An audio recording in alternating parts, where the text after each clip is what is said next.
最近幾檔因為老大人塞車發生未少意外，所以交通部甲本地75歲定期換駕照規定調整做70歲就愛換駕照。全台灣大約有128萬的駕駛需要換新的駕照。詳細狀況今日解破新聞，咱請吳欣來為咱說分明。是主播為着要提升有會人塞車安全，交通部是對駕照管理制度落去改革，已經對今年5月30日正式實施。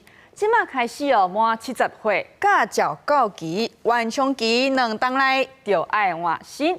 5月30日就已經滿70歲，也未75歲，愛佇2檔內117年5月30日進前換駕照。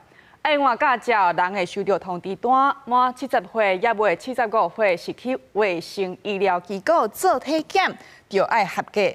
刷落去監理站啦、教訓班啦，上2節課，攏總是2點鐘，就會當換到駕照。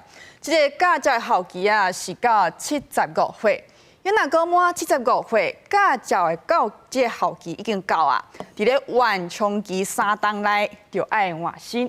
除了頭前講的這個體檢愛合格，愛完成2節課，攏總2點鐘的這個課程，閣愛加一項，就是臨時功能測驗。這個測驗就愛合格，或者是講附證明文件，確認講人無中度以上失智的情形，綜合條件就會當換到駕照。